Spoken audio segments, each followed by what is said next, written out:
Bonjour, nous sommes avec Madame Colonna, qui est la ministre des Affaires étrangères française. Alors vous venez d'achever presque une visite ici à Niamey. Le nouveau dispositif, alors quels seront les contours de ce nouveau dispositif ici au Niger? Alors d'abord, je ne suis qu'à mi-parcours, puisque nous avons encore une après-midi qui va nous permettre de visiter des projets de développement, éducation, agriculture, qui sont financés par la France. Et je voulais qu'on mette l'accent sur des partenariats concrets et des projets qui aident les populations. Nous avons ce matin eu des entretiens politiques avec le président Bazoum, avec nos homologues ministres des Affaires étrangères et de la coopération, ministres de la Défense, donc à 4 pour ce qui était des ministres, Sébastien Lecornu et moi-même du côté français. Nous avons évoqué toutes les questions de notre partenariat, qui n'est pas qu'un partenariat de sécurité, qui n'est pas qu'un partenariat qui concerne des questions de défense, même si ces questions ont aussi été abordées. Je voudrais d'abord souligner devant vous que nous avons avec le Niger un partenariat global qui inclut toutes les dimensions et qui répond autant que nous le pouvons aux besoins exprimés par le Niger. Alors votre question était sur la sécurité. Qu'est-ce qui va changer? Vous avez entendu tout à l'heure la réponse de nos collègues.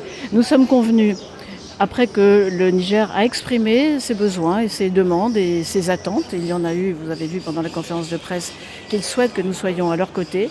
Nous allons bâtir par le dialogue une feuille de route qui va être soumise aux chefs d'État français et nigériens pour regarder dans le domaine de la formation, dans le domaine de l'appui, dans le domaine des cyberdéfenses, dans le domaine des matériels, dans le domaine humain, ce qui peut être fait pour répondre aux besoins exprimés par le Niger, sachant que, et je conclus par là, le Niger a également exprimé le souhait que d'autres pays que la France viennent à ses côtés, viennent l'aider à répondre à l'insécurité qui demeure.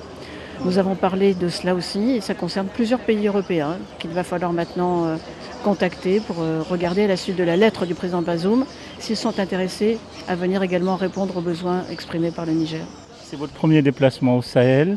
Ça intervient dans un contexte très difficile, où de plus en plus de voix s'élèvent ici pour critiquer la politique française. Comment vous voyez ce qu'on appelle le sentiment anti-français? C'est notre premier déplacement au Sahel, mais c'est notre premier déplacement en Afrique depuis que le président de la République, la première ministre nous ont confié ces responsabilités. C'est symbolique de venir au Niger parce que ce pays se trouve avec dans son environnement un certain nombre de défis qui pèsent sur la sécurité de ses citoyens, qui pèsent aussi sur son développement. Vous parlez du sentiment anti-français. Merci de votre question parce que ça nous permet de répondre, comme nos collègues nigériens l'ont fait ce matin, qu'il ne faut pas confondre ceux qui s'expriment parfois sur la toile de façon excessive, voire même fallacieuse, et qui concernerait ce que la France fait au Niger et fait avec ses partenaires, et les sentiments profonds du pays, de sa population, de ses dirigeants, qui au contraire, vous l'avez vu ce matin, au contraire, souhaitent que leurs amis et leurs partenaires soient à leur côté. Vous parliez tout à l'heure des périls en Ukraine. D'ailleurs, le Niger a réaffirmé son soutien à la position française sur l'Ukraine. Est-ce que la France a les moyens de tenir l'engagement au Sahel et l'engagement en Ukraine? Il le faut parce que nous sommes les uns et les autres dans la société internationale confrontés en réalité un peu aux mêmes défis. Ceux de la remise en cause d'un ordre international qui nous permettait, par le respect des règles et des principes de la Charte des Nations Unies, de vivre les uns avec les autres. Et puis des défis nouveaux, la guerre en Ukraine aggrave cela, les changements climatiques qui font une pression sur beaucoup de nos pays, le défi démographique pour ce qui concerne le Niger et qui s'ajoute aux autres défis qui sont les siens.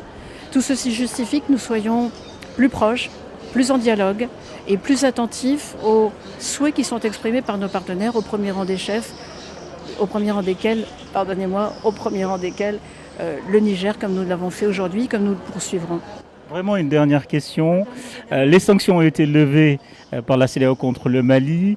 Est-ce qu'il y a une possibilité de dégel entre la France et le Mali?